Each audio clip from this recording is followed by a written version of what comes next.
Iran की Israel को बड़ी धमकी और इजराइल पर सीक्रेट हथियार से हमले की धमकी है। ये हमला हुआ तो सीक्रेट हथियार से जवाब देंगे। ईरान की इस धमकी के बारे में एक एक डिटेल अब से थोड़ी देर में आपके सामने। उससे पहले जानिए किस तरीके से लगातार इस वॉर फ्रंट में ईरान की तरफ से इजराइल को बड़ी धमकियां मिल रही हैं और इजराइल पर सीक्रेट हथियार से धमकी को लेकर खबर है क्या, क्योंकि यहां यह कह दिया गया कि अगर हमला हुआ तो सीक्रेट हथियार से देंगे जवाब। अब आपको बताते हैं ईरान के पास कौन से ऐसे खुफिया हथियार हो सकते हैं जिनका इस्तेमाल वो इजराइल के खिलाफ कर सकता है, क्योंकि पश्चिम देशों को यह संदेह है कि ईरान ने केमिकल और बायोलॉजिकल हथियार बना लिए हैं। हालांकि इसके ठोस सबूत नहीं है, लेकिन कुछ देशों को लगता है कि ईरान की रणनीति यह है कि वो केमिकल और बायोलॉजिकल हथियारों के जरिए हमले को अंजाम दे। इजराइल और पश्चिमी देशों को लगता है कि ईरान परमाणु बॉम्ब बनाने की दिशा में काफी तेजी से आगे बढ़ रहा है और कुछ देश और एजेंसीज को तो यह भी उनकी तरफ से कहा जा रहा है कि ईरान परमाणु संपन्न देश बन चुका है। ईरान ने अपनी नौसेना की क्षमताओं को सीक्रेट रखा हुआ है और विशेष रूप से स्ट्रेट ऑफ हार्मुज में ईरान के पास कई तरह की गुप्त पनडुब्बियां हो सकती हैं जो बेहद खतरनाक साबित हो सकती हैं और ईरान की साइबर युद्धक क्षमताएं भी तेजी से विकसित हो चुकी हैं और ईरान अपने दुश्मनों के खिलाफ साइबर हमले भी करके बड़ा आर्थिक नुकसान पहुंचा सकता है। अब ईरान इजराइल की सरकारी एजेंसीज पर साइबर अटैक कर सकता है। सुमित चौधरी मेरे सहयोगी इस वक्त हमें ज्वाइन कर चुके हैं और आपको बता दूं थोड़ी ही देर में तेल अवीव से मेरे सहयोगी मनीष झा भी हमें करने वाले हैं ज्वाइन। हिजबुल्लाह के गढ़ में जिस तरीके से इजराइल की तरफ से ऑपरेशंस को अंजाम दिया गया है, आज खबर आ रही है कि ईरान ने भी कह दिया है कि अगर हमला हुआ तो वो अपने सीक्रेट हथियारों का इजराइल के खिलाफ कर सकता है इस्तेमाल। लेकिन इस वक्त बेरूत से सुमित चौधरी मुझे नजर आ रहे हैं और सुमित, ग्राउंड रियलिटी बताएं, संभव हो तो तस्वीरें बताएं जिस इलाके में आप मौजूद है, वहां पर हुई एयर स्ट्राइक्स के बाद का मंजर क्या है। बिल्कुल सुरभि, सबसे पहले हम शुरुआत तस्वीरों से ही कर लेते हैं। मैं अपने कैमरा पर्सन से कहूँगा कि आपको दिखाएं कि मेरे ठीक पीछे जो है ये इंटरनेशनल एयरपोर्ट है बेरूट का, एकमात्र एयरपोर्ट जो इस समय चल रहा है और उसके ठीक बगल में वो धाइया का इलाका है और वो है ये पूरा बेरूट का इलाका। यानी आप मानिए कि मैं इस समय जहाँ खड़ा हूँ यहाँ से आप पूरे बेरूट को आसानी से देख सकते हैं, समझ सकते हैं यहाँ की पॉपुलेशन कैसी होगी ये आप देख सकते हैं। और वो जो इलाका यानी एयरपोर्ट के ठीक पास वाला जो इलाका है आप सब जिसे साउथ सब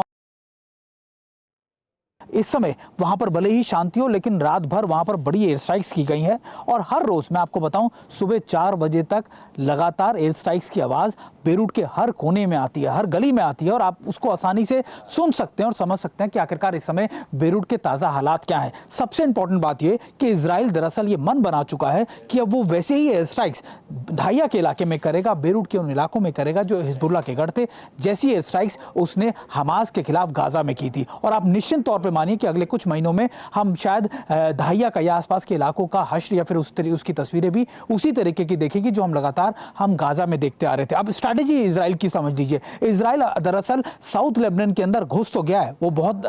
करीबन 3 किलोमीटर के इलाकों में आकर उसकी सेनाएं बैठ गई हैं, लेकिन निश्चित तौर पर वो बहुत स्लोली स्टेप इन कर रहे हैं, बहुत धीरे धीरे अपनी मूवमेंट को कंट्रोल कर रहे हैं, क्योंकि पहली बार में जो कैजुअलिटी हुई इजराइल वो नहीं चाहता। इजराइल 2006 को रिपीट नहीं करना चाहता। इजराइल बहुत सोच समझकर स्ट्रैटेजिकली बहुत धीरे से मूव कर रहा है, लेकिन उससे ज्यादा तेजी से एयर स्ट्राइक्स इन इलाकों में हो रही है। तो स्ट्रैटेजी ये है कि सबसे पहले आप इनके पीछे की जो सबसे बड़ी ताकत है, जो इनके रसद है, जो इनके कमांडर्स हैं, जो इनके कमांड एंड कंट्रोल सेंटर्स है, जब तक आप उसको पूरी तरीके से फिनिश ना कर दें तब तक ग्राउंड फोर्सेस आगे की तरफ मूव ना करें। लेकिन इसके साथ हिजबुल्लाह की भी एक स्ट्रैटेजी है, वो भी अपने आप को कंसोलिडेट कर रहा है साउथ लेबनान के इलाके में। तो निश्चित तौर पर कई ऐसी चीजें हैं जो लगातार ग्राउंड पर हमको देखने को मिल रही है और ये 1 महीने पुराना जो मैं 1 महीने पहले देख कर गया था बेरूट में या साउथ लेबनान में, ये तस्वीरें उससे बिल्कुल उलट है। 360 डिग्री चेंज हो चुका है और इस समय हालात ऐसे हैं कि लगातार यहां पर बड़ी लोकेशंस को इजराइल ने टारगेट किया है और इजराइल किस तरीके से ईरानियन ऑयल फैसिलिटीज को टारगेट कर सकता है और किस तरीके से इंपॉर्टेंट ये है कि IRGC के हेडक्वार्टर्स तक उसके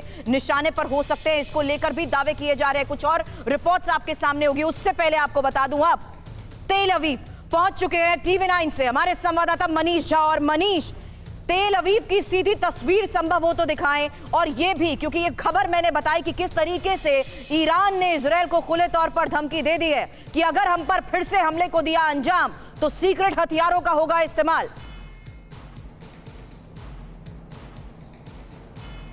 बिल्कुल सुरभि, देखिए TV9 की टीम एक बार फिर इजराइल की धरती पर है, वो धरती जहां से लगातार मध्य पूर्व में एक नया सत्ता समीकरण बनाया जा रहा है। और इस वक्त इजराइल में TV9 की टीम तेल अवीव से जेरूसलम के रास्ते में है। जब हम आपसे बात कर रहे थे उसी जेरूसलम में जहां पर प्रधानमंत्री बेंजामिन नेतन्याहू ये फैसला ले रहे हैं कि आखिरकार अब अगला कदम क्या होगा, उसी जेरूसलम में जहां से इजराइल को यह तय करना है कि मध्य पूर्व के इस महासंग्राम में किस तरीके से इजराइल को सोच समझकर आगे बढ़ना है। जमीनी हालात क्या है इसकी एक रूपरेखा तो आपको सुमित ने बताई। देखिए मेरे दाहिने तरफ का जो हिस्सा है ये तेल अवीव से है और हम लोग अभी तेल अवीव से जेरूसलम के जो हाईवे है उससे होकर गुजर रहे हैं। और इस तरफ का जो हिस्सा इस वक्त हमारे कैमरा सहयोगी अमित आपको दिखा रहे हैं, यहीं सामने में जेरूसलम है जिसकी तरफ हम बढ़ रहे हैं।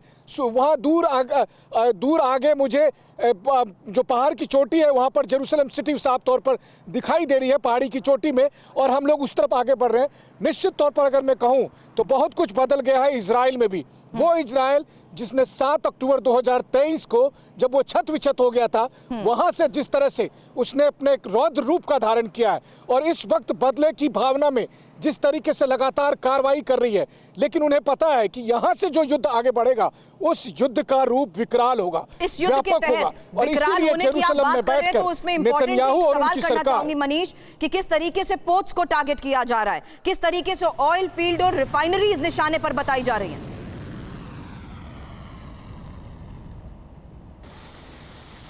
बिल्कुल, देखिए ये तो एक रणनीति रही है इस युद्ध के दरमियान कि किस तरह से आप ऑयल डिपो को, पावर प्लांट को या इस तरह के जो इंफ्रास्ट्रक्चर है उसको टारगेट करें। ये हमने देखा था रूस यूक्रेन के युद्ध में भी, जहां पर लगातार दोनों तरफ से रूस और यूक्रेन एक दूसरे के ऑयल डिपो और इंफ्रास्ट्रक्चर को टारगेट करते थे, लेकिन यही सब कुछ होता हुआ देख रहे हैं। मैं अगर कहूं कि बेंजामिन नेतन्याहू भी इस मामले में पुतिन के स्टाइल में एयर स्ट्राइक करते हैं, ऑयल डिपो को टारगेट करते हैं, इंफ्रास्ट्रक्चर के जो दूसरे और बड़े बड़े प्रोजेक्ट्स हैं उनको टारगेट करते हैं। लेकिन जब मसला ईरान का होगा तो फिर उस वक्त आपको बड़ी रणनीति बनानी होगी, क्योंकि ईरान के पास एयर डिफेंस सिस्टम भी है। वैसी स्थिति में जो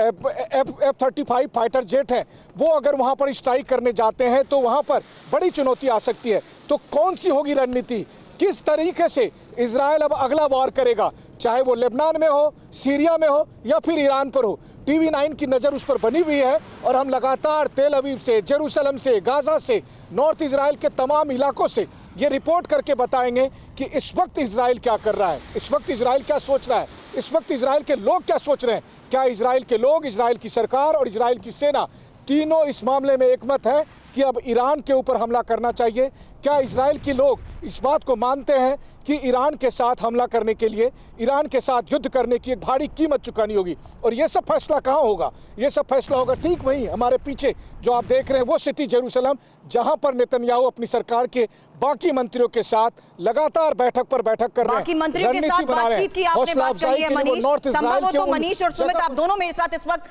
बने रहे।